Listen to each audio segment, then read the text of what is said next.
أما بعد فإن خير الكلام كلام الله وخير الهدي هدي محمد صلى الله عليه وسلم وشر الأمور محدثاتها وكل محدثة بدعة وكل بدعة ضلالة وكل ضلالة في النار.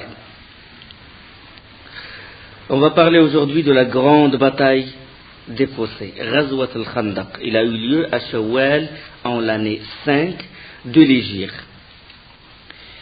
Après les différentes défaites qu'ont infligées les musulmans en mécréant, Quraysh a été touché dans son honneur, surtout dans Badr Thaniya, la deuxième Badr. Quand le prophète sallam il a relevé le défi, mais Abu Sufyan, il s'est retourné chez lui et il n'a pas été à l'endroit, il n'a pas été au rendez-vous. C'était une défaite morale de Abu Sufyan. Bani Qaynuqa expulsé, Bani Nadir expulsé, Ghatafan touché dans son honneur, Bani al-Mustaliq. Les mécréants, ils s'aperçurent qu'ils ne peuvent pas étouffer l'islam que s'ils se regroupent, que s'ils forment un seul bloc. Mais dispersés, des tribus dispersées, ils ne peuvent pas tenir tête aux musulmans. Les premiers à avoir cette idée, c'est-à-dire de regrouper différentes tribus, furent qui?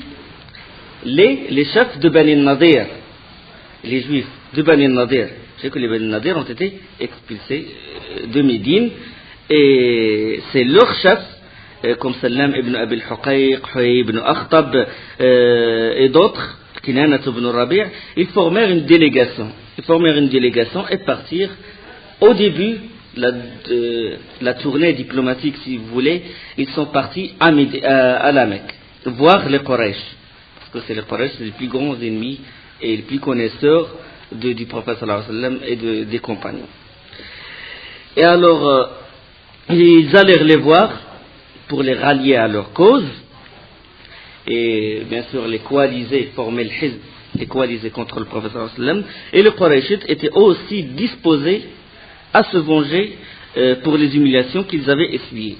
Ils ont répondu favorablement, ils ont dit d'accord, on est d'accord, nous sommes avec vous. Et ils ont dit aussi que les hommes les plus chers pour nous sont ceux qui combattent avec nous, Mohammed et ses compagnons. Et ils eurent l'idée de profiter de l'occasion pour demander aux Juifs ce qu'ils pensaient du bien fondé de leur conflit avec le fondateur de la nouvelle religion, c'est-à-dire le prophète sallallahu alayhi wa sallam, le bien fondé. Et ils ont dit hommes juifs, vous êtes des gens de la première écriture, et vous êtes des gens, vous avez la science. Dites-nous, quelle est notre position vis-à-vis de Mohammed? Notre religion est-elle meilleure ou la sienne? Ils ont posé cette question aux grands notables juifs. Et les juifs, qu'est-ce qu'ils ont répondu? Ils ont dit, votre religion est meilleure. Votre religion, la religion, l'idolâtrie a dit, elle est meilleure que la sienne, et vous êtes plus proche de la vérité qu'il ne l'est. Subhanallah. Ils confirment shirk, ils confirment l'idolâtrie, l'adoration des statues. Ils savent, alors qu'ils savent dans leur écriture que le prophète sallallahu alayhi wa sallam, il est signalé dans la Torah et dans l'évangile. ألم تر إلى الذين أوتوا نصيبا من الكتاب يؤمنون بالجبت والطاغوت ويقولون للذين كفروا هؤلاء أهدى من الذين آمنوا سبيلا. Dans Sourate An-Nisa, Allah subhanahu wa ta'ala يقول, n'as-tu pas vu cela à qui une partie du livre a été donnée? Ils croient au gypte, le gypte ça veut dire la magie, la sorcellerie, et au tarot, ça veut dire les autres, les fausses divinités, et disent aux impies qu'ils sont dans une meilleure voie que ceux qui ont cru. Ceux-là sont ceux qu'Allah a damnés, et celui qu'Allah a maudit, tu ne lui trouveras point de secours. أولئك الذين لعنهم الله ومن يلعن الله فلن تجد له نصيرا. Le hadith, la version, c'est une version d'Ibn Hisham, il est rapporté également par l'imam Suyuti et par l'imam Al-Haythami et les hommes de la chaîne de transmission de cette histoire. Ce sont des hommes sûrs, c'est-à-dire Isnad Rijal wa Thiqat. Subhanallah, il confirme l'idolâtrie, il préfère l'idolâtrie à l'unicité pure d'Allah subhanahu wa ta'ala. لتجدن أشد الناس عداوة للذين آمنوا اليهود والذين أشركوا لتجدن أشد الناس عداوة للذين آمنوا اليهود والذين أشركوا. Allah subhanahu wa ta'ala dit dans Sourate Al-Ma'idah, sûr que la haine la plus farouche envers les croyants, tu la trouves chez les juifs et chez les associateurs. Et sur cette base d'harmonieuse entente, les deux alliés dressèrent leur plan. Les Juifs entreprirent de soulever les tribus de la péninsule, eux d'un côté et Quraysh d'un côté. Les Juifs, ils sont allés à Ghatafan, dresser Ghatafan contre le professeur. Et Ghatafan, il a accepté sous le commandement de Uyayna ibn Hisn. Les acceptations augmentèrent et les effectifs de l'armée, ils atteignirent 10 000 hommes. 10 000 hommes. Jamais un nombre n'a été atteint auparavant dans les batailles contre le prophète sallallahu alayhi wa sallam. 10 000 hommes. Quraysh est sorti à leur tête Abu Sufyan, Ghatafan, Uyayna ibn Hisn, Bani Murra, Al-Harith ibn Auf et Ashja' Mis'ar ibn Rukhaylah. Le prophète sallallahu alayhi wa sallam, toujours vigilant, il a toujours ses éclaireurs. Il a pris les manœuvres des Juifs et des Mushrikines de Quraysh. Il a su qu'ils sont en train d'ameuter les infidèles contre lui, grâce aux éclaireurs bien sûr. Et qu'est-ce qu'il a fait? Il a réuni, comme d'habitude, il a réuni les compagnons radiallahu anhum pour une consultation. Il les a consultés, qu'est-ce qu'on doit faire? Comme d'habitude, comme il le fait toujours, qu'est-ce qu'on doit faire? Différentes opinions furent exprimées et ce fut Salman al-Farisi radiallahu anhu qui se leva et déclara, il a dit: oh, envoyé d'Allah, chez nous, c'est-à-dire en Perse, lorsqu'en Perse nous craignions une attaque de cavalerie, nous nous entourions de l'Khandaq, d'une tranchée. On creuse une tranchée. Quand il y a beaucoup de monde qui va nous attaquer, ils vont nous assiéger. On a une ruse, c'est qu'on creuse la tranchée. Et il a dit: creusons donc maintenant une tranchée autour de nous. Et c'est une tactique bien sûr que les Arabes ne connaissaient pas auparavant. Et la proposition, il a obtenu l'unanimité et fut mise en exécution. La position de Médine maintenant. La position de Médine, elle est étonnante. Médine est là. Médine est là aussi. Médine. Elle est étonnante. Elle est située entre ce qu'on appelle trois harrat. Je vais expliquer ce que ça veut dire harrat. Il y a harrat al-Wabara, le nord, le sud, l'est et l'ouest. Harrat al-Wabara à l'ouest. Harrat al-Waqin à l'est. Il y a une harra au sud. C'est quoi harra? C'est un amoncellement rocheux. C'est un amoncellement rocheux et difficilement accessible. Le piéton, il ne peut pas le franchir qu'avec difficulté. Alors l'armée, il est presque impossible qu'il le franchisse. Parce qu'il y a des pierres pointues et le substrat, et les chevaux et les chameaux ne peuvent pas passer, ne peuvent pas marcher dessus. Donc, Allah subhanahu wa ta'ala, naturellement, elle est protégée, Médine est protégée par ces trois amoncellements rocheux. Un à l'ouest, un à l'est et un au sud. Et là, proche de Médine, il y a les maisons de Bani Qaynuqa, ils étaient les plus proches de Médine et ils ont trahi le pacte quand ils ont déshabillé la femme musulmane et tué l'un des compagnons. Alors ils étaient expulsés et ils sont partis soit à Khaybar, soit plus loin au Sham. Les Bani Nadir aussi, ils ont trahi le prophète sallallahu alayhi wa sallam et il les a chassés. Ils ont quitté, une partie d'eux est allée à Khaybar et une autre partie est allée au Sham qui est au nord. Donc il n'y a pas de menace d'ici, ni de Bani Nadir. Bani Nadir c'est ici. Bani Nadir c'est proche de la Harra du sud. Au nord il y a Jabal Uhud, la montagne de Uhud, là où a eu lieu la bataille de Uhud, et puis le lac et le confluent des rivières, Wadi al-Aqiq. Au sud, à l'ouest, et puis le nord, Oued al-Qanat, la vallée de Qanat, aussi la vallée de l'Aqiq. Et là, c'est Jabal Salah, la montagne de Salah, le mont de Salah, proche de Médine. Et bon, ça veut dire que le sud est protégé, l'est et l'ouest sont protégés. Mais entre la Hara qui se trouve à l'ouest, c'est ça à l'ouest, et la Hara qui se trouve au sud, il y a déjà le mont de l'Assir, une montagne qui fait obstacle aussi au passage, et il y a des champs, il y a beaucoup de champs ici. Il y a beaucoup de champs du côté du sud-est et du côté du sud-ouest. Donc c'est protégé naturellement par les champs de palmiers et par les amoncellements rocheux. Mais il y a une brèche du côté de Bani Quraïda, une ouverture de Bani Quraïda. Donc le prophète sallallahu alayhi wa sallam, qu'est-ce qu'il a fait? Il a couvert le nord par une tranchée. Le plan, il a dit, nous on va couvrir le nord parce que le nord, c'est au nord où la menace peut arriver. Il a tracé le nord pour que les compagnons creusent la tranchée ici. Et en même temps, il a creusé ici, vers l'ouest. Parce qu'il y a certains passages ils peuvent passer, l'armée peut passer avec difficulté, mais peut parvenir. Donc pour plus de sécurité, le prophète sallallahu alayhi wa sallam, il a creusé encore du côté de l'ouest. Il a creusé encore du côté de l'ouest. Et il a campé en bas au pied du mont de Salah pour protéger son dos et pour profiter de la pente et pour voir ce que font les mouchriquines, les coalisés, les ahzab, ce que préparent. Donc c'est un endroit stratégique pour lui. Il a campé ici. Il a campé en bas de la montagne de Salah.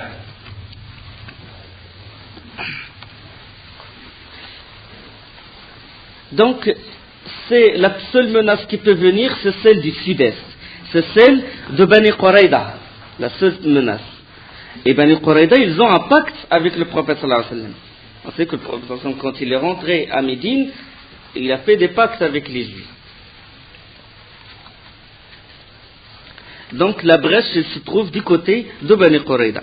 Le nord, comme j'ai dit, il a été protégé. Et par le prophète sallallahu alayhi wa sallam, avec sa sagesse et son intelligence, il a très bien choisi l'endroit où creuser la tranchée, c'est-à-dire il a étudié le terrain. Il est très vigilant, sallallahu alayhi wa sallam. Ça nous montre l'imminence du prophète sallallahu alayhi wa sallam en tant que combattant, un vrai combattant, sallallahu alayhi wa sallam. La tranchée est longue. Vous savez que de l'ouest vers l'est et une partie du nord vers le sud. Elle est longue. Le prophète sallallahu alayhi wa sallam, qu'est-ce qu'il a fait? Il a partagé les compagnons. 10 personnes, sur 10 compagnons, il y a un chef et il leur a donné un secteur à creuser. C'est-à-dire, chaque groupe de 10 compagnons, il creuse une partie. Et le prophète sallallahu alayhi wa sallam a fait aussi que la tranchée soit suffisamment large pour que seulement les meilleurs chevaux purs peuvent la franchir, c'est-à-dire difficilement franchissable. La tranchée, elle est suffisamment large et suffisamment profonde pour que celui qui tombe dedans, il ne peut plus remonter, il ne peut plus ressortir. Donc ça, c'est parlant de la profondeur, de la largeur et la longueur, bien sûr, c'est de l'est vers l'ouest et une partie du côté de l'ouest, du nord au sud. L'ouest de Médine, du nord au sud. On commença le chantier. Le Ibn Omar, radiyallahu anhu, il avait 15 ans. On sait qu'à la bataille de Uhud, il avait 14 ans. Bon, c'était le début il avait à peine 14 ans, et là, c'est la fin, il a presque au terme de ses 15 ans. il s'est présenté devant le prophète sallam pour participer et le prophète sallam l'accepta. Le hadith dans le Bukhari. On commence le chantier, comme j'ai dit, la tranchée est longue. C'est que la tranchée est longue, et pour ne pas s'ennuyer et garder bien sûr la même motivation et la même vigueur, les compagnons ils rythmaient leur travail en chantant des vers de poèmes. Les premiers vers ont une histoire assez drôle. C'est qu'un homme est venu voir le prophète sallallahu alayhi wa sallam et il a dit, envoyé d'Allah, je témoigne, Muhammad Rasulullah, il vient de rentrer en islam. Et le prophète sallallahu alayhi wa sallam, il a dit, quel est ton nom? Il a dit Ju'ayl. Ju'ayl, vous savez ce que ça veut dire Ju'ayl? Ça veut dire petite blatte. Il a dit non. À partir d'aujourd'hui, ton nom est Amr.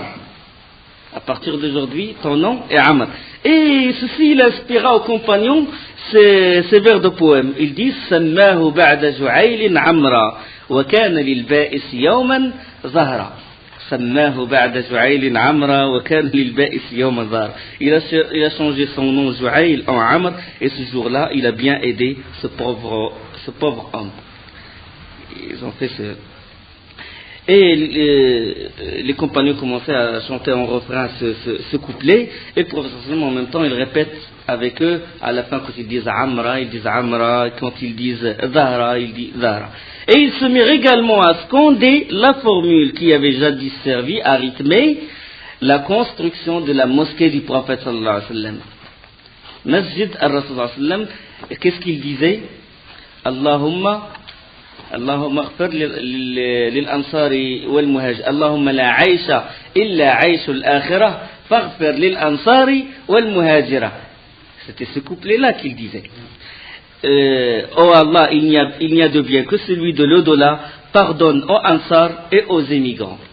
C'est ça le point. Et le prophète sallam aussi, ils disent Allahumma la aisha illa aisha al-akhira, il lui dit al-akhira wal-muhajira. Et puis ils disent aussi nahnu alladhina bay'u Muhammadan ala al-jihadi ma baqina abada. Nous avons donné à Muhammad serment d'être prêt au jihad de notre vivant. Et puis Abdullah ibn Rawaha radiyallahu anhu, il composa d'autres vers qui commencèrent à chanter Allahumma lawla anta mahtadayna wala tasaddaqna wala sallayna فأنزل سكينة علينا وثبت الأقدام إن لاقينا إن الأولى قد بغوا علينا وإن أرادوا فتنة أبينا. Ils rythmaient leur travail avec ça. Seigneur, sans toi, nous n'aurions été guidés, jamais nous n'aurions fait l'aumône ni prié. Envoie donc la sérénité sur nous, afferme nos pas pour la rencontre. Ceux qui, injustes, nous ont agressés, un trouble veulent-ils qu'ils soient combattus. Le prophète sallam, il ne joignait sa voix aux autres qu'à la fin des vers, quand il dit sallayna, laqayna, abayna, et il les aide, sallallahu alayhi wa sallam. Il travaille sans relâche, il porte les pierres, sa chevelure pleine de poussière, sa tunique, il les aide sincèrement. Pas comme ce qu'on voit actuellement, quand ils inaugurent un chantier, il prend l'appel et puis il fait 2 ou 3 coups. Non, le prophète sallallahu alayhi wa sallam, personnellement, il les aide, il chante avec eux, il fait pas avec sa modestie, bien qu'il soit le guide de l'humanité et le meilleur des êtres humains, sallallahu alayhi wa sallam.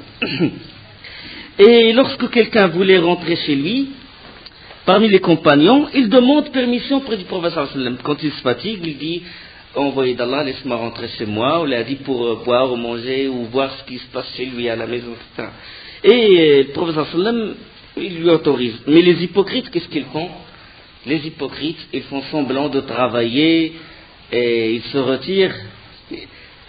Quand ils profitent d'une occasion, d'une distraction, ils se retirent sans demander permission près du prophète sallallahu alayhi wa sallam. Allah subhanahu wa ta'ala parle d'eux, il dit قَدْ يَعْلَمُ الَّذِينَ يَتَسَلَّلُونَ مِنْكُمْ لِوَاذًا فَلْيَحْذَرِ الَّذِينَ يُخَالِفُونَ عَنْ أَمْرِهِ أَنْ تُصِيبَهُمْ فِتْنَةٌ أو يصيبهم عذاب أليم. Dans Sourate An-Nur, Allah connaît bien ceux de vous qui s'esquivent en cachette, qu'ils prennent garde, ceux qui contreviennent à son ordre, de ne pas succomber au trouble ou que ne les frappe un châtiment douloureux. فَلْيَحْذَرِ الَّذِينَ يُخَالِفُونَ عَنْ أَمْرِهِ أَنْ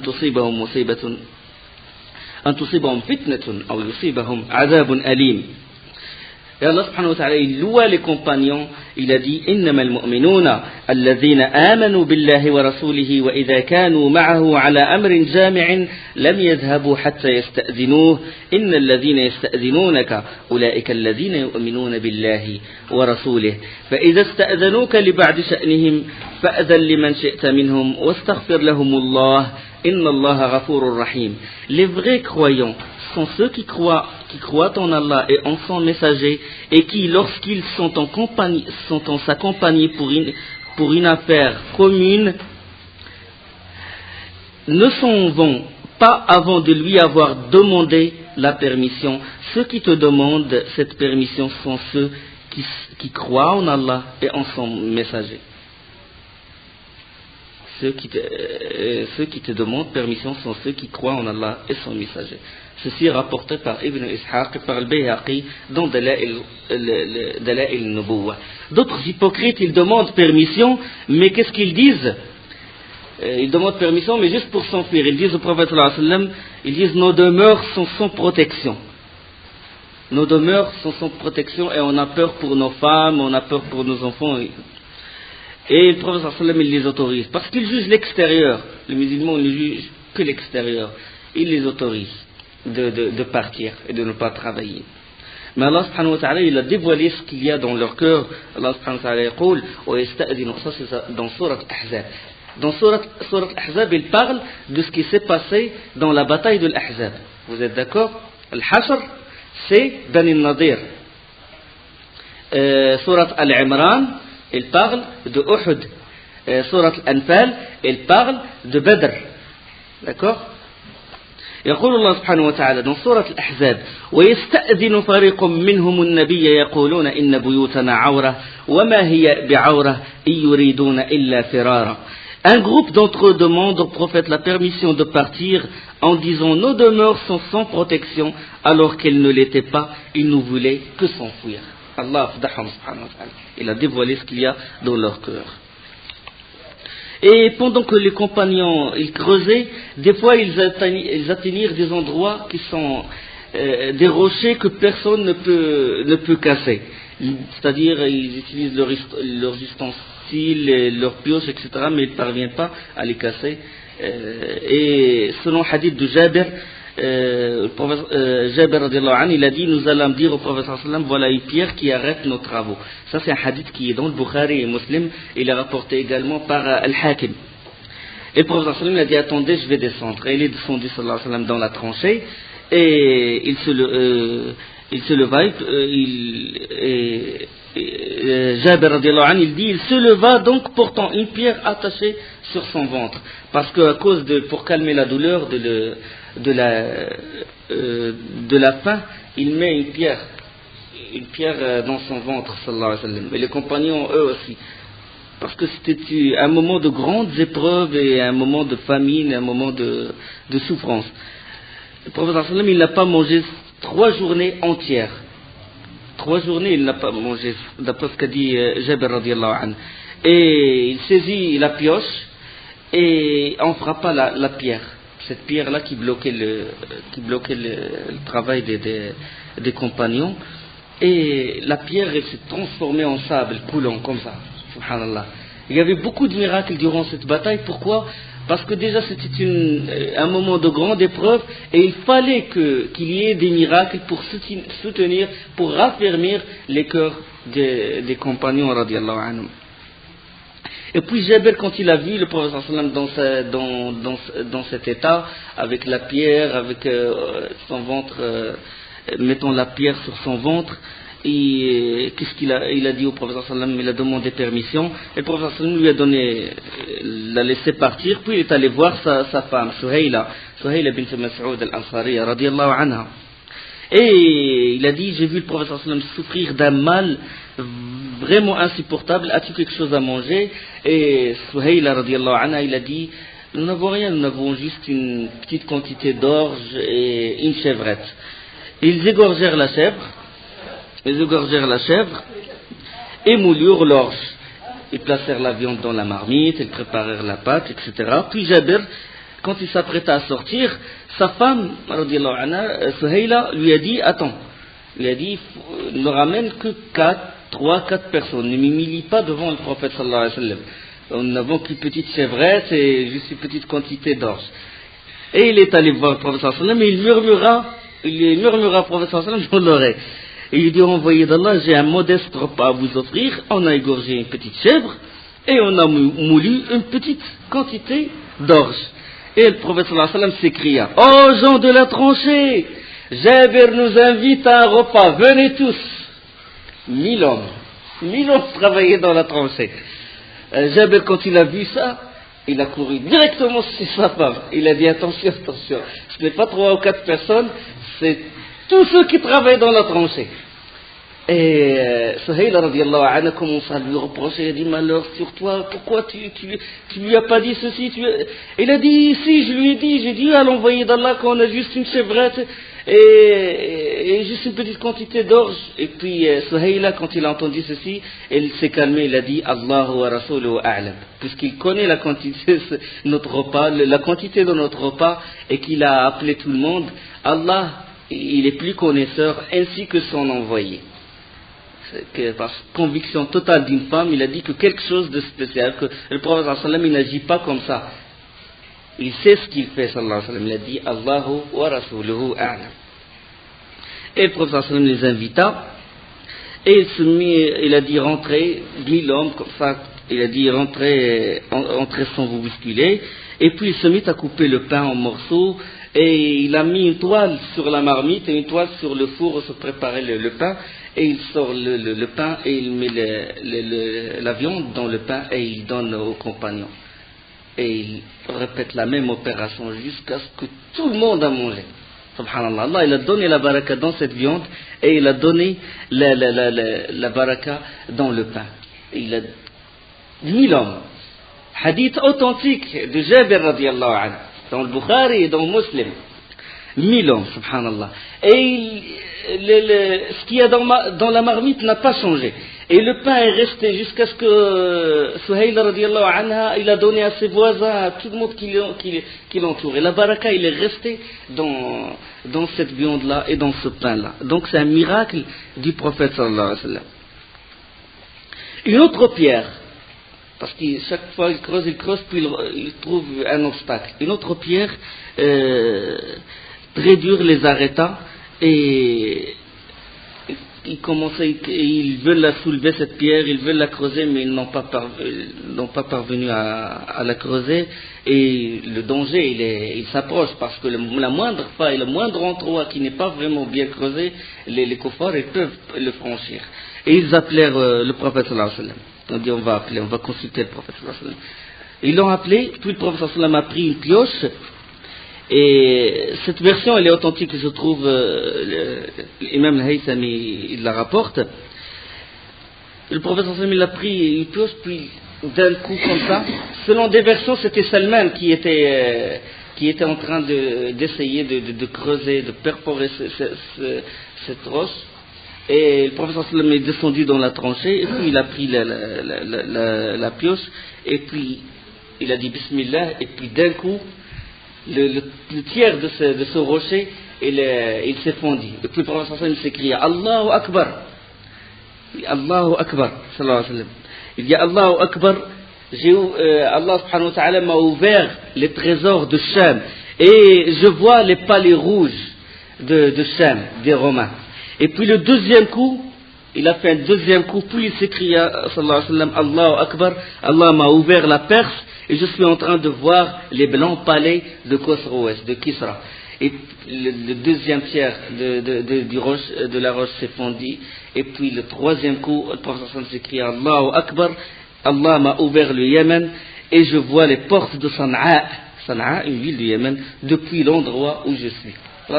Durant ces coups-là, il voit les trésors, Allah il ouvre les palais de Kisra et de Rome. Les compagnons sont étonnés de dire Allah m'a ouvert le trésor de Kisra, Allah m'a ouvert le trésor de Rome, Allah m'a ouvert le trésor du Yémen, alors qu'ils sont assiégés.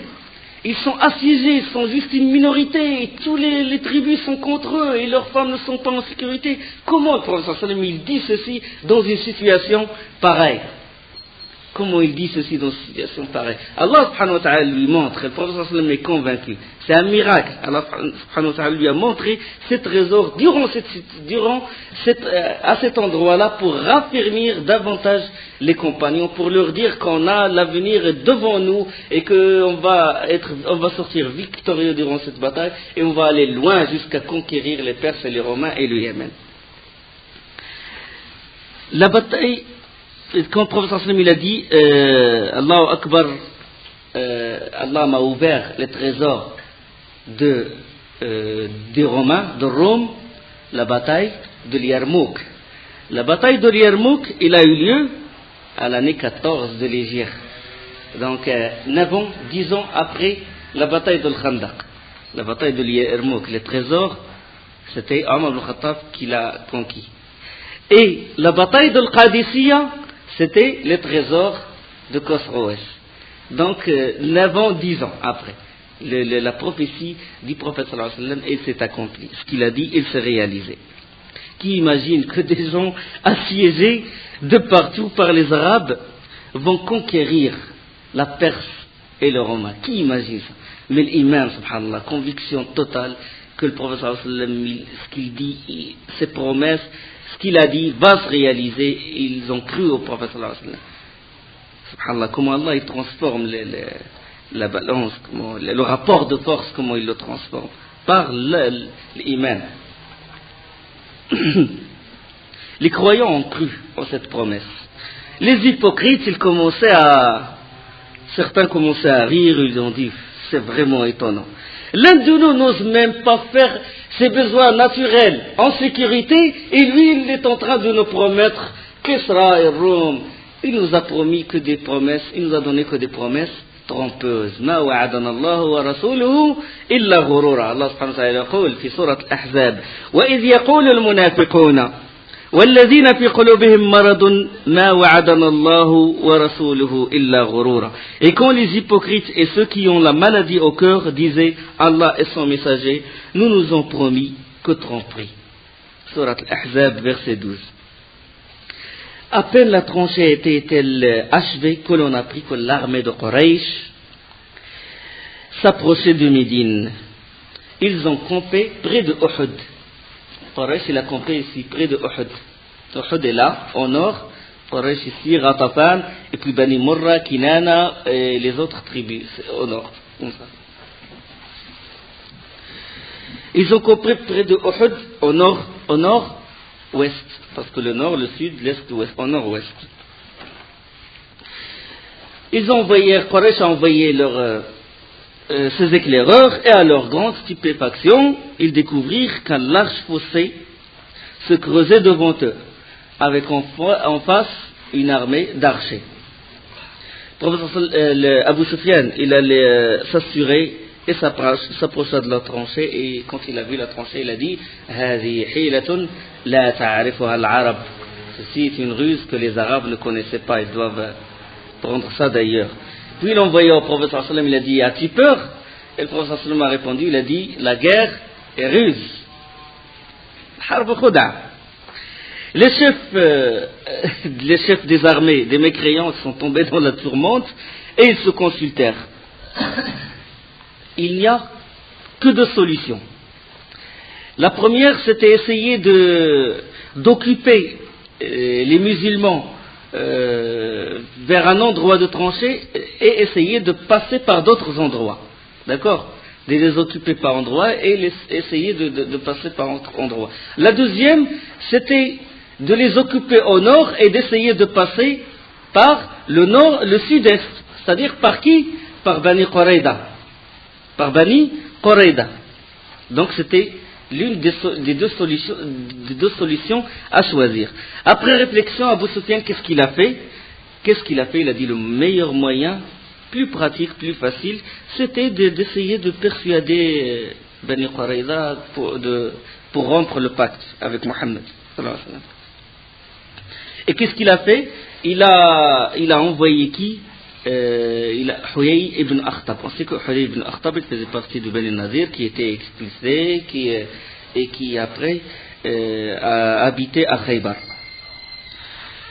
Huyay ibn Akhtab est juif, les Bani Qurayza sont des juifs. Abu Sufyan l'a dit, va les voir pour négocier et pour qu'ils nous laissent passer par le sud-est, c'est-à-dire pour qu'ils nous laissent passer au sud-est, comme ça on peut rentrer facilement. On va les occuper au nord et puis on rentre nous à Médine facilement par Bani Qurayza. Huyay, il se rendit donc à la forteresse de Ka'b ibn Asad, le chef de Bani Qurayza. Les Juifs, ils habitaient dans des forteresses. Et c'est ce chef-là, Ka'b ibn Asad, c'est lui qui a fait le pacte avec le prophète sallallahu alayhi wa sallam. Et Huyay ibn Akhtab commença à appeler Ka'b ibn Asad. Ka'b ibn Asad refusa de lui ouvrir la porte. Ka'b ibn Asad, les compagnons du prophète sallallahu alayhi wa sallam sont allés le voir pour vraiment confirmer le pacte, pour que la brèche ne soit pas ouverte au sud-est. C'est-à-dire le prophète sallallahu alayhi wa sallam lui a déjà parlé, il a dit, est-ce que tu es encore sur le pacte? Et là, Ka'b ibn Asad, quand il a vu Huyay ibn Akhtab, il sait ce qu'il a voulu. Il a su qu'il a voulu qu'il rende le pacte, etc. Il n'a pas voulu lui parler, il n'a pas voulu lui ouvrir la porte. Et Huyay ibn Akhtab, avec son éloquence et son ingéniosité, il a essayé de saper, si vous voulez, la résistance de Ka'b ibn Asad. Et il l'appela. Il a dit, malheur à toi Ka'b, laisse-moi au moins rentrer et discutons un peu. Ka'b, il a dit, malheur à toi, je ne t'ouvre pas la porte. Je ne t'ouvre pas, tu es un porteur de mauvais sort, parce que déjà c'est lui qui était à l'origine de l'expulsion de Bani Nadir. Il a dit, tu es un porteur de mauvais sort, je ne parle pas avec toi. J'ai fait un pacte, il a dit, j'ai fait un pacte avec Mohammed, et je n'ai pas l'intention de rompre ce qu'il y a entre nous. Je ne connais de lui que fidélité et sincérité. Et Huyay ibn Akhtab, il insista, il a dit, laisse-moi au moins entrer et tout. Et puis Ka'b ibn Asad, il a refusé. Puis Huyay ibn Akhtab, il a dit, tu ne veux pas m'inviter parce qu'il te répugne de partager le repas avec toi. Il a voulu dire de lui qu'il est avare. Et puis bon, les Juifs, ils avaient certaines valeurs des Arabes. Ils vivaient avec les Arabes, surtout les Mecca, Medina et tout, l'hospitalité et tout. Et il fut tellement irrité qu'il lui ouvrit la porte. Il n'a pas voulu que les Arabes disent de lui que c'est un avare, etc. Et puis il lui a ouvert la porte. Et Huyay ibn Akhtab il lui a dit par Allah, lui dit Ka'b, il a dit il a dit je t'apporte, il a dit malheur à toi, il a dit je t'apporte tout Quraysh, je t'apporte tout le Bani Ghatafan, je t'apporte Fazara, ils sont tous avec moi, je t'apporte la gloire. Il commence à faire désirer Ka'b ibn Asad de rompre le pacte avec le prophète sallallahu alayhi wa sallam. Il a dit, je t'ai apporté la force de Kinana, je t'ai apporté la force de Quraysh, je t'ai apporté plus de 10 000 hommes, ils sont là. Et ils m'ont fait serment qu'ils ne retourneront pas chez eux que s'ils anéantissent Mohammed et ses compagnons. Je t'ai apporté la gloire. Et Ka'b ibn Asad, il a dit non. Il a dit, tu m'as rien apporté, tu m'as apporté que de fausses promesses. Il a dit, tu vas m'apporter la honte éternelle. Rompre le pacte, ce n'est pas bon. Tu m'as apporté la honte éternelle, tu m'as apporté un nuage, tu m'as apporté un nuage sans eau qui ne contient que du tonnerre et de l'éclair. جئتني وبجهام قد هراق ماؤه فهو يرعد ويبرق. Un nuage sans eau. Le nuage d'habitude, mais là c'est une fausse promesse. Un nuage sans eau, mais il tonne, il donne l'éclair, il donne le tonnerre, mais il n'y a rien dedans. Et Huyay ibn Akhtab il insista pour que, avec son éloquence, pour mettre Ka'b ibn Asad de son clan et pour qu'il leur laisse le passage vers Médine. commence à lui parler des avantages qu'il va tirer, commence à lui parler que cette religion qui nous menaçait va être anéantie, que c'est le judaïsme qui va prendre le dessus. Il insista jusqu'à ce que Ka'b ibn Asad accepta. Puis on ramena le pacte. Le pacte a été écrit entre le prophète sallallahu alayhi wa sallam et Ka'b ibn Asad. Et Huyay a déchiré ce pacte-là. Ce pacte-là fut rompu.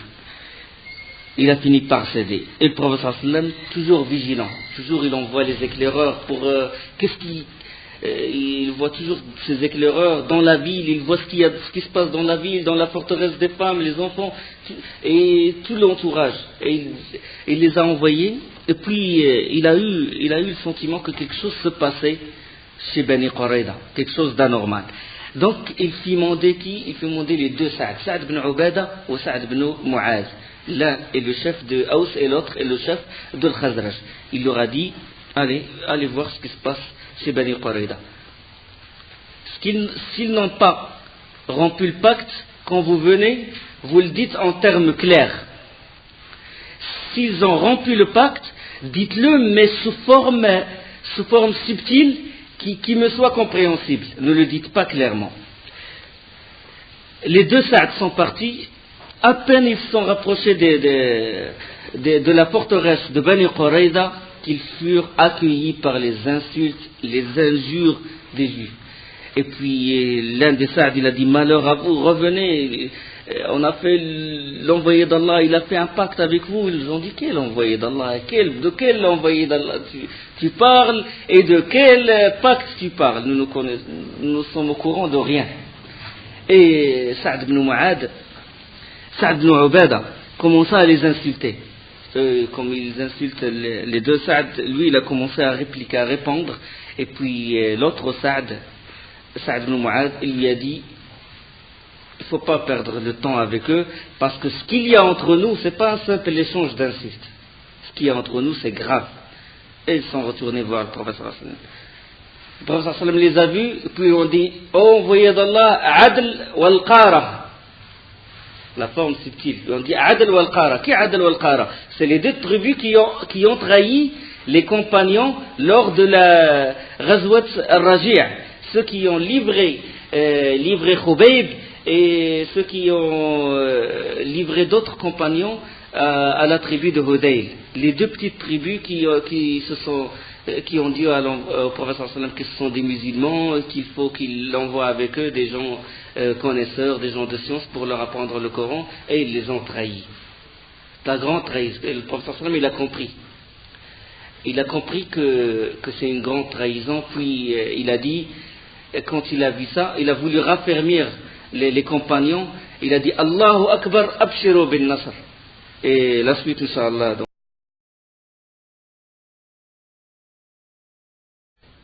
نحمده ونستعينه ونستغفره ونستهديه ونعوذ بالله من شرور أنفسنا ومن سيئات أعمالنا من يهده الله فلا مضل له ومن يضلل فلا هادي له وأشهد أن لا إله إلا الله وحده لا شريك له وأشهد أن محمدا عبده ورسوله أما بعد فإن خير الكلام كلام الله وخير الهدي هدي محمد صلى الله عليه وسلم وشر الأمور محدثاتها وكل محدثة بدعة كل بدعة ضلالة وكل ضلالة في النار. Quand les deux Sa'd ont rencontré le prophète sallallahu alayhi wa sallam, ils lui ont dit que envoyé d'Allah Adl wal Qara pour finalement qu'ils comprennent que Bani Qurayda ont rompu le pacte avec le prophète sallallahu alayhi wa sallam. Le prophète sallallahu alayhi wa sallam, il a dit Allahu Akbar abshiru bin Nasr. Allahu Akbar, ayez la bonne nouvelle d'une victoire qui s'approche. Le prophète sallallahu alayhi wa sallam, il a dit ceci pour raffermir les compagnons, et le prophète sallallahu alayhi wa sallam, il n'aime pas il met en garde contre le mauvais augure. Il aime le fa'l, le bon présage. Il a dit ceci, puis les compagnons continuaient à travailler, mais la nouvelle ne tarda pas à se répandre que Bani Qurayda ont rompu le pacte. Et là, les hypocrites commençaient à à s'esquiver, à se retirer. Ils ont dit nous ne pouvons pas rester, nous devons protéger nos biens, nous devons protéger nos familles. Inna buyutana awra, comme nos demeures sont sans protection. Et même certains musulmans, certains compagnons ont suivi les hypocrites. Parce que c'était un moment de grandes épreuves. Et en plus, il y a une ouverture du sud-est. Maintenant, le danger, il est imminent. Et les Bani Qurayda et les autres alliés, les coalisés, l'Ahzab, ils se sont réunis. Et Bani Qurayda, qu'est-ce qu'il a fait? Il a envoyé des éclaireurs. Ils ont dit, nous voulons. Ils ont dit aux Quraysh et aux Ghatafan, ils ont dit, laissez-nous les femmes. Ah, ils commençaient à partager le butin avant déjà de rentrer. Sauf la trahison. Bani Qurayda a envoyé des éclaireurs. Parmi ces éclaireurs, un homme qui s'appelle Najdan, Ahad Bani Hashash. Il s'approcha des forteresses des femmes et il a voulu faire peur aux femmes. Il commença à les appeler, il dit aux femmes, descendez, ce sera mieux pour vous de descendre. Il a voulu leur faire peur. Il a dit votre armée va être anéantie, ils vont mieux vous livrer. Et puis, conformément aux instructions du prophète sallallahu alayhi wa sallam, le prophète sallallahu alayhi wa sallam, qu'est-ce qu'il a fait avant? Il a fait un périmètre de sécurité à l'intérieur de la ville. Ça veut dire qu'il a réuni toutes les familles qui sont à l'extérieur et les a mis à l'intérieur dans des endroits fortifiés. Les familles, les enfants, il les a réunis dans un périmètre de sécurité. Et les femmes, il y avait des femmes qui regardent de haut de la forteresse, et conformément aux instructions du prophète sallallahu alayhi wa sallam, ils commençaient à lever l'épée, comme ça, parce que le prophète sallallahu alayhi wa sallam a dit, dès que quelque chose vous menace, levez les épées. Commencez à tourner les épées comme ça, à brandir les épées, comme ça avec la lumière du soleil, nous on va voir les épées briller, et on va savoir que c'est un danger. Les femmes commençaient à lever les épées. Et puis un des compagnons, Zahir ibn Rafi', radiyallahu anhu, quand il a vu ça, il est allé directement, il s'approcha de la forteresse et trouva Najdan. Et puis il l'appela. Il l'appela au combat entre eux. Et puis Zahir ibn Rafi', il tua cet homme-là, il lui coupa la tête et il emmena la tête au prophète sallallahu alayhi wa sallam. Le hadith il est rapporté par l'Haythami et les hommes du hadith sont des hommes sûrs, rijal wa thiqat. Il y a une version qui est racontée par beaucoup de rapporteurs, des gens qui font la sira du prophète sallallahu alayhi wa sallam. C'est celle de Hassan ibn Thabit et de Safiya. C'est que un homme s'approcha de la forteresse, Safiya, la tante du prophète sallallahu alayhi wa sallam, il a dit, Hassan ibn Thabit, le poète du prophète sallallahu alayhi wa sallam, il a dit, il faut tuer cet éclaireur pour qu'il ne ramène pas l'information aux mécréants, à l'ennemi. Et que Hassan ibn Thabit, elle a eu peur, il a dit, je ne peux pas le combattre. Cette version, elle n'est pas authentique déjà. Et la version la plus forte, la plus solide, c'est celle-là. Et en plus, elle touche à la réputation d'un grand compagnon qui est Hassan ibn Thabit. Les savants, ils ont dit, la version, elle est rejetée pour deux choses. La première, c'est que hadith, la chaîne de transmission, la chaîne des rapporteurs de cette version, elle n'est pas bonne. Ça veut dire que la version elle n'est pas authentique, elle est très faible. Deuxièmement, ils ont dit que si l'histoire s'est avérée vraie, les ennemis de Hassan ibn Thabit, parce que lui, il répondait par les poèmes, s'ils savaient qu'il est craintif ou que c'est un lâche ou hasha lillah, qu'il soit un lâche, c'est qu'on trouverait ça dans leurs poèmes. S'il est peureux, parce qu'ils cherchaient la lacune dans Hassan ibn Thabit pour marquer ça dans leurs poèmes. Parce qu'il défendait le prophète sallam par la langue, par le poème.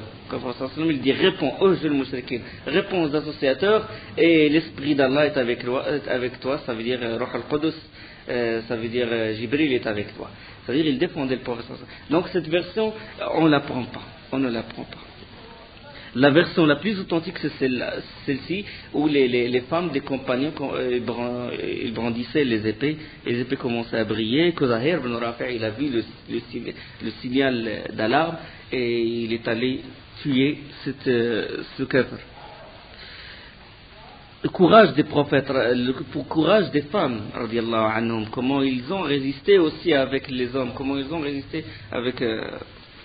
Ils disent de Safiya, radiallahu anha, qu'il a éduqué son enfant pour qu'il soit Zubair ibn al-Awwam, pour qu'il soit un grand guerrier. Et il le jetait dans des endroits obscurs. Et quand il pleurait, il le frappait. Puis les gens, ils reprochaient à Safiya ce comportement envers son fils. Il a dit non, mais je veux qu'il soit un grand guerrier. C'est pour ça que je le mets à l'épreuve dès qu'il est... Subhanallah. Comment les femmes, ils éduquaient leurs enfants. Non, on s'est habitué au grand confort. Allah qui l'aura fermé au moins dans la science, si ce n'est pas le djihad. Maintenant, Quraïda, il se prépare au sud-est. Et les autres, les ennemis au nord. Les ennemis au nord, les Quraysh, Ghatafan au nord. Et au sud-est, la brèche est ouverte. Donc les compagnons sont vraiment dans un danger. Ils ne savent pas par où ils vont être assaillis. Les compagnons commencèrent à multiplier leurs tentatives pour faire une percée du côté de la tranchée, et les Quraysh, ils multipliaient de tentatives pour franchir la tranchée, et les compagnons, radiallahu anhum, ils luttaient sans cesse. Il n'y a pas de moment d'arrêt, vigilance totale, menace du nord et menace du sud-est. C'est un moment de grande épreuve. Allah subhanahu wa ta'ala يقول إذ جاءوكم من فوقكم ومن أسفل منكم إذ جاءوكم من فوقكم ومن أسفل منكم وإذ زاغت الأبصار وبلغت القلوب الحناجر هنالك ابتلي الحناجر وتظنون بالله الظنون إذ جاءوكم من فوقكم ومن أسفل منكم وإذ زاغت الأبصار وبلغت القلوب الحناجر وتظنون بالله الظنون هنالك ابتلي المؤمنون وزلزلوا زلزالا شديدا. Quand ils vous vinrent d'en haut et d'en bas, et quand fléchissent et que fléchissent les regards, et que les cœurs montèrent dans les gorges, et vous faisiez sur Allah toutes sortes de suppositions. Les cœurs sont arrivés, subhanallah, avec la peur, l'appréhension des compagnons, la menace, le retrait des hypocrites. Le retrait des hypocrites, en plus du sud-est, si la menace elle vient, il va commencer par qui? Il va toucher d'abord les enfants et les femmes. Parce que le camp, il est du prophète sallallahu alayhi wa sallam, il est en bas, au pied de la montagne de Salah, c'est-à-dire au nord. Les croyants furent alors éprouvés et secoués d'une dure secousse. Alors il dit secoués d'une vraie secousse, d'une dure secousse. Danger extrême. Les grands cavaliers, après ces tentatives-là, où les Quraysh essaient de faire une percée, de rentrer, de franchir, des grands cavaliers parmi les mouchrikines, parmi eux c'est Amr ibn Abd Woud, Ikrim ibn Abi Jahl, Hubayr ibn Abi Wahb, Dirar ibn al-Khattab, Nawfal ibn Abdillah ibn al-Mughira al-Makhzoumi. C'est les meilleurs cavaliers, ils ont essayé de franchir. Et ils ont réussi à trouver un endroit étroit, et ils l'ont franchi. Ils ont franchi le Khandaq, la tranchée. Amr ibn Abd Woud, il sortit et lança un défi au combat. Il a dit, qui va me combattre? Combat singulier. Et jamais quelqu'un n'a réussi à battre ce Amr ibn Abd Woud. C'est quelqu'un qui il a été à la bataille de Badr, mais il n'a pas été à la bataille de Uhud. Et les femmes, ils faisaient peur à leurs enfants en évoquant le nom de Amr ibn Abd Woud. Tellement il est d'une force extrême et d'un courage. Et quand il a lancé le défi, même les compagnons, avec la famine, avec la fatigue et l'état où ils sont, personne n'a réussi à sortir, à lever le défi. Le prophète sallallahu alayhi wa sallam, il a dit, qui sort pour le combattre? Personne n'a pu. Parce qu'ils étaient fatigués, ils étaient dans une situation assez... Et ce fut Ali radiallahu anhu qui, le premier se leva, il a dit, moi je vais le combattre. Ali radiallahu anhu, à l'époque, il avait 24 ans, 25 ans, il était très jeune. Et le prophète sallam a redemandé deuxième fois qui va le combattre, et Ali il se leva une deuxième fois, la troisième fois, Ali radiallahu anhu s'est levé, le prophète sallam l'a dit, il peut te tuer, il est expérimenté. Il a fait beaucoup de batailles et tout, et toi t'es un débutant, et il risque de te tuer. Il a dit, oh envoyé d'Allah, c'est moi qui va le tuer, c'est pas lui, Inch'Allah. Et Ali radiallahu anhu, il est sorti à pied. Il a pris l'épée, l'autre sur son cheval. Et puis, il a dit, qui est celui qui, lui, plein d'armure et tout, Amr ibn Abdoud, il a dit, qui est celui qui ose me confronter? Il a dit Ali. Il a dit Ali ibn Muawiyah. Il a évoqué le nom d'un combattant expérimenté. Il a dit Ali ibn Abi Talib. Ali ibn Abi Talib, il a dit reviens chez toi. Amenez-moi quelqu'un d'expérimenté. Non, je ne vais pas couler ton sang. Et puis Ali radiallahu anhu, il a dit moi je veux te tuer. Et l'autre, il a dit subhanallah, comment à ce jeune il ose me confronter. Puis Ali radiallahu anhu, il a dit je t'appelle. Même dans ce lieu-là, c'est-à-dire dans une situation pareille, Ali radiallahu anhu a dit je ne connais de toi que les Quraysh, quand ils te disent quelque chose, quand ils te demandent deux choses, de choisir entre deux situations, tu choisis une. C'est-à-dire entre deux choses, tu choisis toujours une. Parmi deux, tu choisis une. Il a dit oui. Il a dit maintenant je te demande deux choses. L'une, c'est que tu témoignes la ilaha illallah Muhammad Rasulullah. Il lui a fait da'wa même dans cette situation. Il a dit je n'ai pas besoin de ça. J'ai pas besoin de ce que tu me dis. Il a dit la deuxième c'est le combat. Juste le combat. Il a dit jamais quelqu'un de toute ma vie n'a osé me dire je te combats. Il a dit jamais, de toute ma vie je n'ai jamais vu quelqu'un oser me confronter. Il dit je te combats. Et puis, tellement il était jaloux qu'il est descendu de son cheval et il tua son cheval d'abord, parce qu'il n'a pas voulu que lui soit sur son cheval et que Ali, plus jeune que lui, inexpérimenté, il a voulu, il tua le cheval et il alla directement combattre Ali radiallahu anhu. Dès le début, un nuage. Personne ne voit personne. La confrontation, il a fait rage, il y avait un tas de poussière autour, les compagnons le regardaient, ils n'ont pas pu voir quelque chose, rien n'est visible.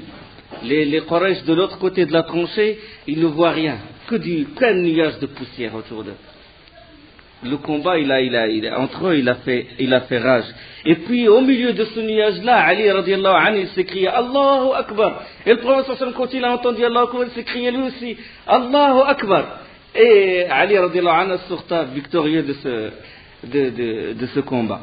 Et quand les autres ils ont su que Ali il a tué le chef Amr ibn Abdoud qui fait peur à tout le monde, ils ont voulu revenir. Ils ont voulu faire demi-tour. Et avec leurs chevaux, ils ont sauté la tranchée. Et puis il y avait un seul qui a osé demander le combat. Et puis c'était Zubair ibn Awam radiallahu anhu qui est sorti. Et le hadith, une partie du hadith se trouve dans le Bukhari, que le fils de Zubair, d'Abdullah ibn Zubair, il voit de loin son père, du haut de la forteresse, son père suivre ce mécréant-là, et le couper en deux, comme ça avec son épée. Il l'a suivi, il l'a coupé en deux. Subhanallah. Et les autres, ils ont rebroussé chemin.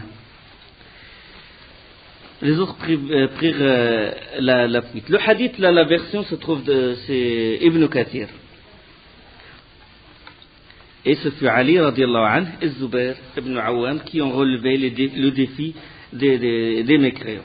Et le prophète sallam, quand il a constaté que la situation est grave, que maintenant il y a des incursions et que les Quraysh ils ont découvert que la tranchée elle peut être accessible à certains endroits et que la menace elle vient du sud-est, il appela secrètement, il envoyait ses éclaireurs et il invita secrètement les chefs de Ratafan.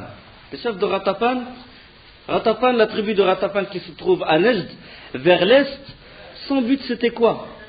Son but c'était d'avoir le butin. Le but, c'était d'avoir le butin. Et en plus, Uyayna ibn Hasn, le chef de Ratafan, c'était un homme assez fou. Le prophète sallallahu alayhi wa sallam l'appelait Al-Ahmaq al-Muta', le fou obéi. Il est fou, mais en même temps, quand il décide quelque chose, tout le monde, toute la tribu se soulève avec lui. Et le prophète sallallahu alayhi wa sallam, il a voulu engager une discussion avec lui, des négociations pour casser les coalisés, pour casser tout le groupe des kuffars. Il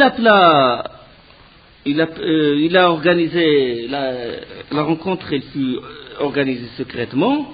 Uyayna ibn Hasn et le Harith ibn Auf, les deux têtes de Ghatafan, sont arrivés, puis le prophète sallallahu alayhi wa sallam leur proposa la moitié ou le un quart. Au début, il leur proposa le un quart des palmiers, du revenu des palmiers de la ville de Médine. Il a dit, je vous donne le un quart et vous vous retirez.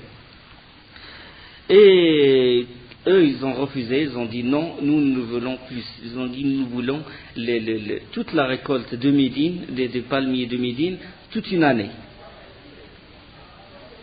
Et les négociations furent entamées, le prophète sallallahu alayhi wa sallam, il leur a dit le un quart, puis il leur a dit le un tiers.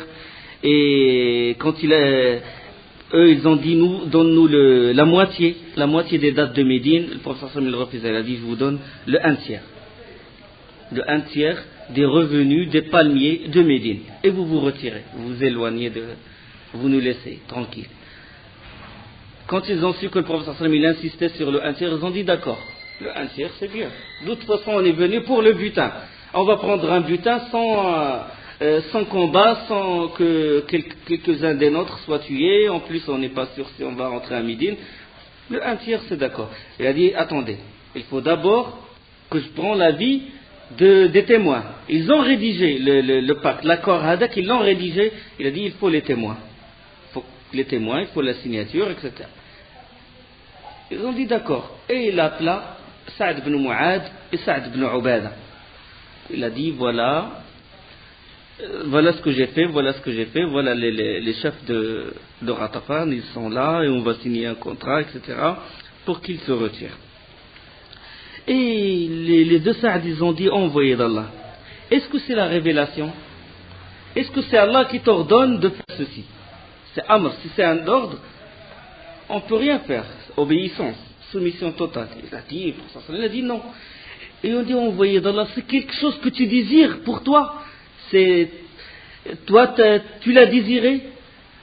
Le prophète sallallahu a dit non. Il a dit si c'est toi, tu as désiré quelque chose, de leur donner le un tiers de revenus des palmiers, nous ne pouvons rien. Nous devons obéir à l'envoyé d'Allah.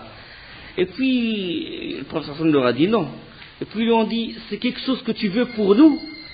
Il a dit oui, j'ai vu que tous les Arabes vous assiégez, j'ai vu les Arabes veulent tirer sur vous d'un seul arc, comme ils disent en arabe, et vous assaillir de tous les côtés. Vous êtes menacés de tous les côtés, j'ai voulu saper leur résistance et j'ai voulu casser ces coalisés.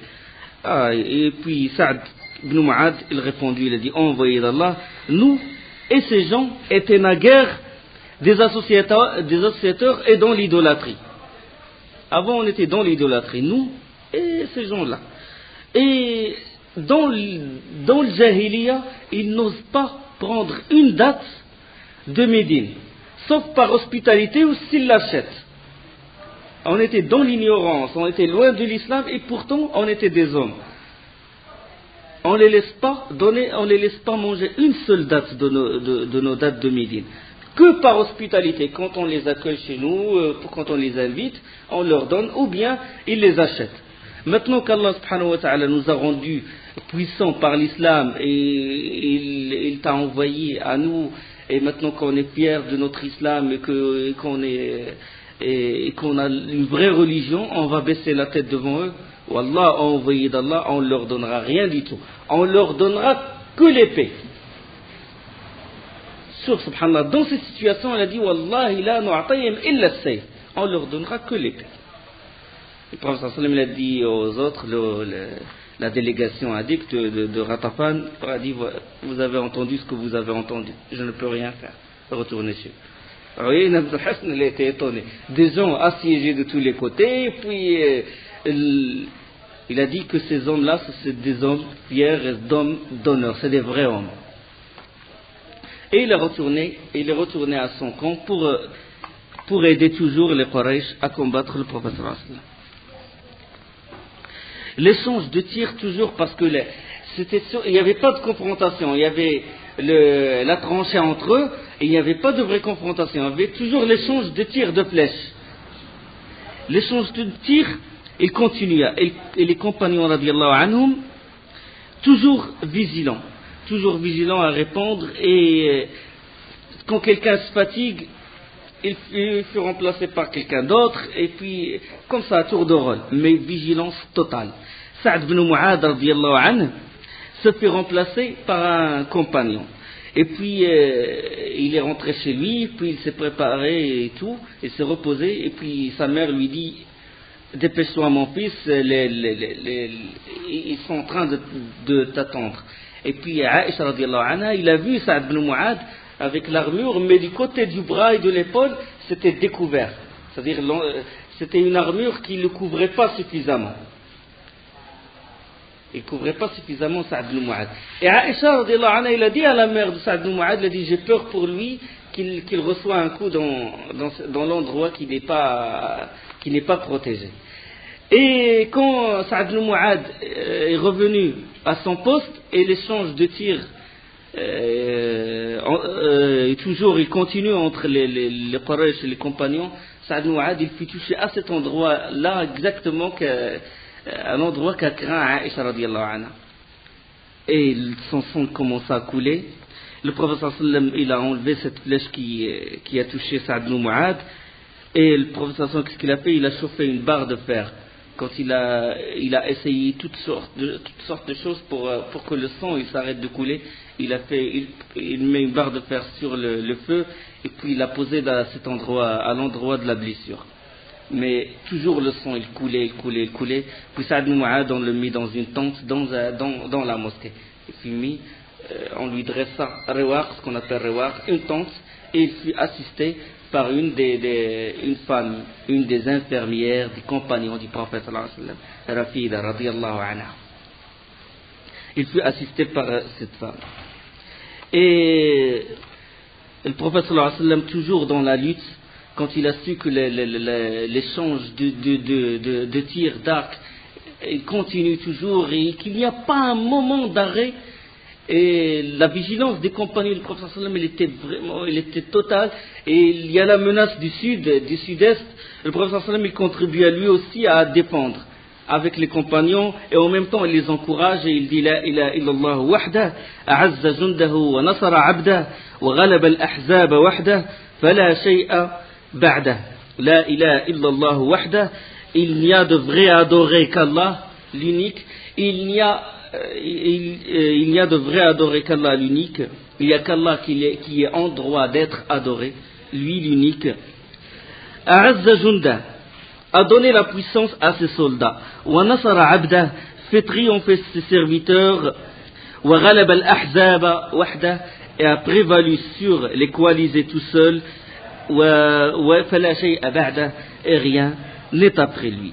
Hadith de Bukhari, hadith numéro 4114, rapporté par le Bukhari. Les musulmans, ils couraient de tous les côtés pour défendre, de Salat al-Zuhr jusqu'à Salat al-Maghrib.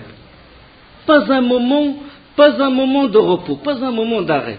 L'échange de tirs et la couverture de la tranchée dans toute sa longueur, les compagnons ils couraient de tous les côtés pour que les Quraysh ils rentrent pas, ils ne passent pas par la tranchée. De Salat al-Zuhr jusqu'à Salat al-Isha. De Salat al-Zuhr jusqu'à Salat al-Isha. Et puis jusqu'à Salat al-Maghrib. Je dis jusqu'à Salat al-Isha parce que c'est rapporté par d'autres dans des hadiths sahih que c'était de Salat al-Zuhr jusqu'à Salat al-Isha. Il y a des hadiths qui disent qu'ils n'ont pas réussi à prier de Salat al-Zuhr jusqu'à Salat al-Isha, et d'autres hadiths qui disent qu'il n'a pas réussi, le hadith dans le Bukhari, qu'il n'a pas réussi, les compagnons n'ont pas réussi à prier de Salat al-Zuhr jusqu'à Salat al-Maghrib. Mais les savants, ils ont corrélé entre les différentes versions, ils ont dit que c'était des jours différents, que ça s'est passé durant des journées différentes. Dans ce hadith-là, où ils n'ont pas fait la prière de Salat al-Zuhr jusqu'à Salat al-Maghrib, Omar ibn Khattab, quand l'atmosphère s'est calmée à Salat al-Maghrib, commença à insulter les mécréants, et il a dit: oh envoyé d'Allah, je n'ai réussi à faire la prière de l'Asr que quand le soleil a failli se coucher. Et le prophète sallallahu alayhi wa sallam a dit: par Allah, moi je ne l'ai pas encore fait. Jusqu'à maintenant, je ne l'ai pas encore fait. Puis ils ont appelé: qui n'a pas fait la salat de l'Asr? Beaucoup de compagnons n'ont pas réussi à faire salat de l'Asr. C'était avant que la salat de l'Khawf ne fut instaurée. Avant salat al-Khawf. Salat al-Khawf, on va en parler ça là dans bataille de Zat al-Riqa', Ghazwat Zat al-Riqa'. Et le prophète, qu'est-ce qu'il a fait? Ils ont fait les ablutions, et puis il a fait l'iqama de salat al-adhan et l'iqama de salat al-asr. Ils ont terminé salat al-asr et ils ont fait salat al-maghrib après. Il a fait l'asr d'abord et il a fait le maghrib après. Et le prophète sallallahu alayhi wa sallam, il a dit qu'Allah emplisse leur demeure et leur tombe de feu, comme ils nous ont détournés de la prière al-Wusta. Ça veut dire salat al-asr. Salat al-Wusta, ça veut dire salat al-asr. Hadith de Bukhari, numéro 4111. Puis le prophète sallallahu alayhi wa sallam, j'ai dit ça, qu'il les a réunis. Et puis quand il a terminé la prière, sallallahu alayhi wa sallam, quand il a terminé la prière, il commence à invoquer Allah et il dit: Allahumma munazzil al-kitab, sari' al-hisab, ihzim al-ahzab, Allahumma hazimhum wa zalzilhum. Seigneur Allah, toi qui as fait descendre le livre, toi qui es prompt dans la demande de compte, anéantis les coalisés, mets-les en déroute et secoue-les, ébranle-les. Il invoque Allah subhanahu wa ta'ala. Ceci se trouve dans hadith, il est rapporté par le Bukhari, hadith 4115. Et puis les compagnons, ils ont demandé au prophète sallallahu alayhi wa sallam: apprends-nous un dua qu'on peut faire. Et le prophète sallallahu alayhi wa sallam leur enseigna le dua: Allahumma astur awratina wa amir rawatina. Seigneur Allah, cache notre faiblesse et dissipe notre angoisse. Le dua, il insista sallallahu alayhi wa sallam. Une situation critique, une situation grave, la famine, la peur pour leurs enfants et les femmes ne sont pas en sécurité, la trahison de Bani Quraïda, la trahison des hypocrites, ils sont retirés, traînant avec eux des musulmans. Il ne restait dans la tranchée que 300 hommes, 300 des compagnons, dans une situation grave. Le prophète sallallahu alayhi wa sallam, il insista dans le dua: Allahumma munazzil kitab, sari' al-hizab, ahzim al-ahzab, Allahumma hazimhum, Allahumma zalzilhum, Allahumma astur awratina, Allahumma amir rawatina. Il invoqua et Allah subhanahu wa ta'ala, il exauça le dua du prophète sallallahu alayhi wa sallam. Comment il exauça ce dua? Naïm ibn Mas'ud, en ce moment-là, Allah, il a ouvert son cœur à l'islam. Qui se convertit en ce moment-là? Qui peut se convertir dans un moment où la personne, quand il voit l'islam, il va être anéanti à ce moment? Classe, 300 hommes,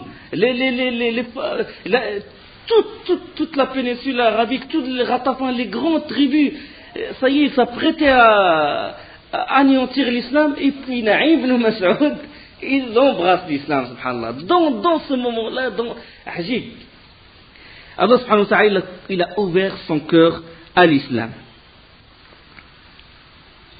Il a ouvert son cœur à l'islam et il pénétra secrètement dans la ville. Et de là, il passa dans le camp où se trouve le prophète sallallahu alayhi wa sallam. Et le prophète sallallahu alayhi wa sallam lui demanda, il dit: qu'est-ce qui t'amène donc parmi nous, Nu'aym? Oh Nu'aym, qu'est-ce qui t'amène? Il a dit: je suis venu dire Ashhadu an la ilaha illallah wa annaka rasulullah. Et personne n'est au courant de ce que je te dis maintenant. Maintenant, c'est Allah, toi et moi qui sommes au courant. Il n'y a personne qui sait que j'ai embrassé l'islam. Et il a dit au prophète sallallahu alayhi wa sallam, j'embrasse l'islam, maintenant, à partir de maintenant, ordonne ce que tu veux. Direct. La ilaha illallah Muhammad Rasulullah, soumission totale, ordre. Dans l'ordre, ce que tu veux, j'obéis. C'est ça l'islam, soumission totale. À l'ordre d'Allah et à l'ordre du prophète sallallahu alayhi wa sallam. Le prophète sallallahu alayhi wa sallam le regardait, il a dit, certes, mais tu es un seul homme. Un homme de plus, un homme de moins, ça ne va pas changer dans la résistance des compagnons.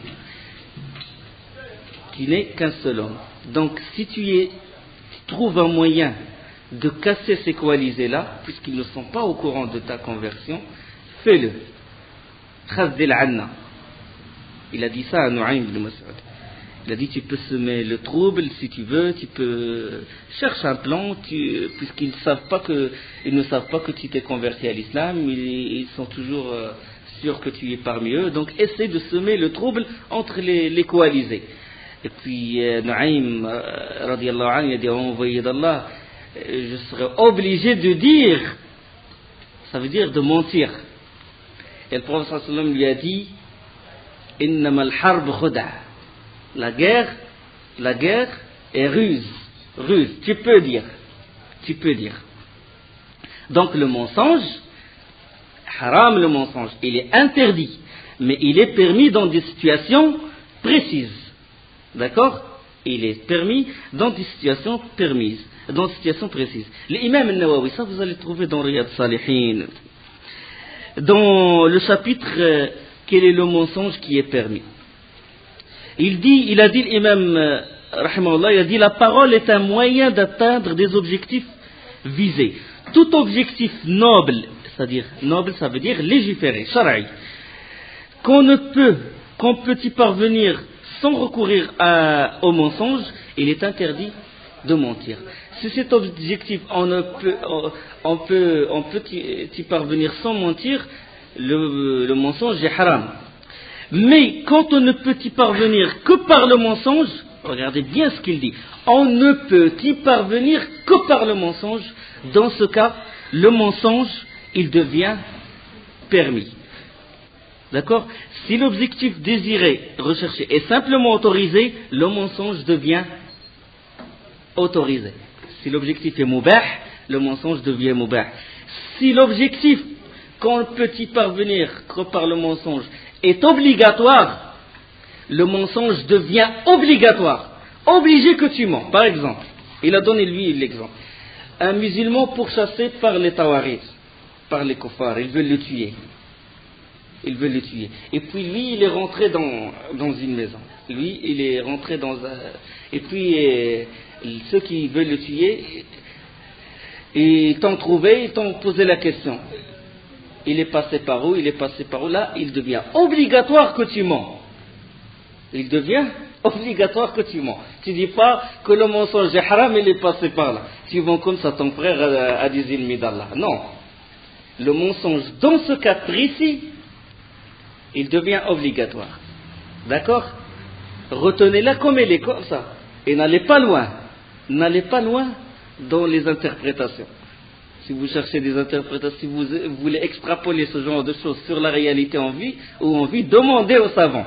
Ça, c'est la règle générale. D'accord? Ça, c'est une règle générale. Donc, le mensonge, il est autorisé dans le djihad.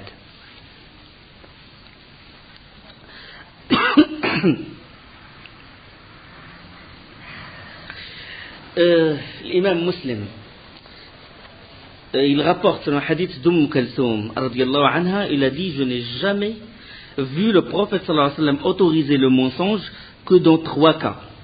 Dans la guerre, et pour réconcilier les gens, et ce que dit l'homme à sa femme, et ce que dit la femme à son mari. C'est-à-dire, il est autorisé dans le djihad pour réconcilier entre 2 personnes, et dans ce que dit l'homme à sa femme, ça veut dire qu'il lui dit elle est belle, et la femme lui dit à son mari tu es charmant, elle est autorisée. Hadith rapporté par Muslim. Et l'imam Nawawi, il a dit si la personne il trouve une façon autre que de mentir, qu'il le fait. D'accord? C'est ce qu'on appelle tawriya.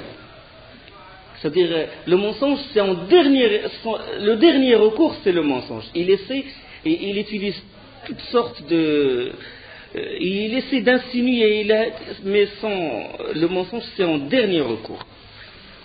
Naïm ibn Mas'ud, il retourna au camp des mécréants. Ça c'est la version rapportée par Ibn Ishaq. Maintenant c'est le personnage clé si vous voulez. Et Naïm ibn Mas'ud, par sa position, il est l'un des notables de Quraysh. Il est l'un des notables de Quraysh. Il est sorti de chez le prophète sallam et secrètement il passa au camp d'Abu Sufyan.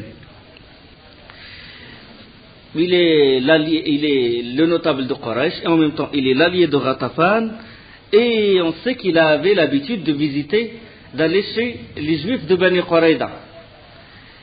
Dans le Jahiliya, il buvait le vin avec eux. Nadim, vous connaissez l'histoire quand le Ghazwat de Sariyat, comment on appelle ça, l'expédition de Zayd ibn Haritha. L'expédition de Zayd sur les secrets de la caravane qui doit passer par l'Irak. Et que Naïm ibn Mas'ud, il a parlé à un des compagnons du prophète qui s'appelle Solayt, et c'était chez Bani Nadir. Il buvait le vin chez Bani Nadir. Et il a livré le secret à Solayt du chemin ou de l'itinéraire de la caravane d'Abu Sufyan. Donc lui, il connaît Bani Nadir, il connaît les juifs de Bani Nadir, il connaît les juifs de Qurayda. Donc c'est un personnage clé. Il prépara dans sa tête un plan d'une grande ingéniosité. Et quand il est allé voir Abu Sufyan et les notables de Quraysh, il leur a dit: vous ne doutez pas de mon amitié pour vous. Il a dit: vous savez bien que je suis votre ami, vous ne doutez... Non, au début, qu'est-ce qu'il a fait? La première chose qu'il a fait, c'est qu'il est allé directement chez Bani Qurayda. C'est les juifs de Bani Qurayda. La première chose qu'il a fait. Le plan, il a préparé un plan par qui commencer, il est allé voir les juifs de Bani Qurayda. Il est allé à leur forteresse, et puis il leur a parlé, il leur a dit: est-ce que vous doutez de moi? Vous me connaissez très bien. Ils ont dit: oui, nous te connaissons très bien. Tu es notre meilleur ami, il y a bien des choses, c'est-à-dire des confidences entre nous, il y a des choses secrètes entre nous, et nous te connaissons très bien. Et puis il a dit: sachez donc que votre position est différente de celle de Quraysh et de Ghatafan. Médine est votre ville. Vous habitez ici, vous habitez à Médine. Vos biens, vos enfants sont là. Les champs, les palmiers, ils sont là. Quant à Quraysh et Ghatafan, eux, ils n'habitent pas Médine. Ils ont leur camp, ils ont leur famille, leurs biens qu'ils doivent protéger, ils sont loin. Ils sont à l'abri. C'est vous qui êtes en danger. Commencez à semer le doute chez les Bani Qurayda. Et il a dit: si jamais les Quraysh et les Ghatafan, ils sentirent qu'ils ne peuvent pas combattre Mohammed, ils peuvent se retirer, aller chez eux et vous laisser face à face avec Mohammed, alors que vous ne pouvez pas tenir tête à Mohammed et ses compagnons. Eux, ils vont se retirer, vont protéger leurs biens, et ils vont vous laisser tête à tête avec Mohammed et ses compagnons. Ils peuvent vous tuer pour prendre vos biens et tout. Donc vous êtes dans une situation périlleuse par rapport à Ghatafan, par rapport à Bani Fazara, par rapport à Bani Murra et par rapport aux autres tribus. Et il a dit: vous différez énormément d'eux. Et là, les Bani Qurayda commencent à se douter. Ils ont dit: c'est vrai ce qu'il dit, il a raison. S'ils voient qu'il n'y a pas d'intérêt à rester et il n'y a pas d'intérêt à rentrer à Médine, ils vont se retirer, ils vont nous laisser, et nous on est tombé dans le piège, c'est-à-dire de rompre le pacte avec Mohammed. Et puis ils ont dit: qu'est-ce que tu nous conseilles de faire? Ils ont dit, puis Naïm ibn Mas'ud, il a dit: demandez des garanties, demandez au moins des garanties pour vous. Prenez 10 des notables de Quraysh ou de Ghatafan. Comme ça, ils seront avec vous dans votre forteresse. Comme ça, si Mohammed et ses compagnons vous envahissent, au moins, il y a des garanties, il y a des gens, des notables qui sont avec vous, et puis les autres, les soldats, ils vont pas se retirer quand ils voient que leur chef participe avec vous dans votre forteresse dans la défense de vos biens. Donc au moins demandez des garanties, appelez, demandez 10 des chefs de Quraysh, qu'ils soient avec vous dans votre forteresse. Comme ça vous serez en sécurité. Comme ça ils n'osent pas se retirer. Ah, ils ont dit c'est une bonne idée. Tu nous as indiqué le juste conseil.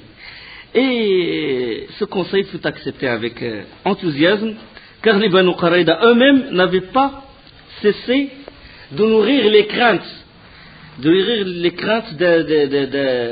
d'un retrait de Ghatafan, d'un retrait de Quraysh. Donc eux-mêmes, ils craignaient que le Quraysh et Ghatafan se retirent. Ils ont dit, bon, c'est bien, on va leur dire, envoyez-nous 10 de leurs chefs. Bon. Et de là, qu'est-ce qu'il a fait Naïm ibn Mas'ud? Directement, il alla voir les Quraysh.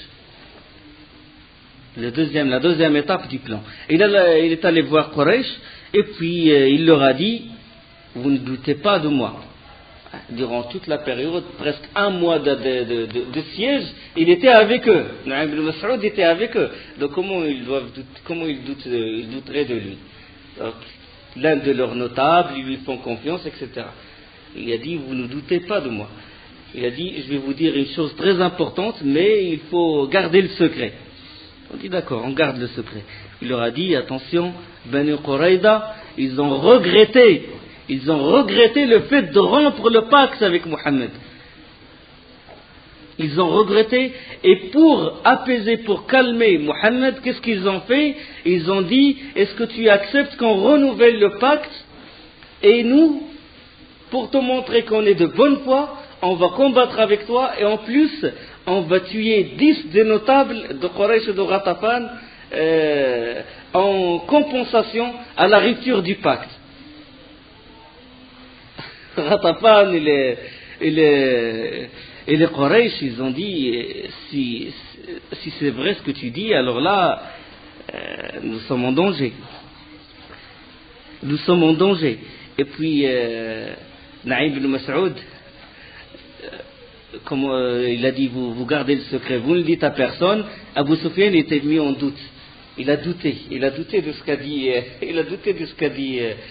dit Naïm ibn Mas'ud. Il a envoyé des éclaireurs.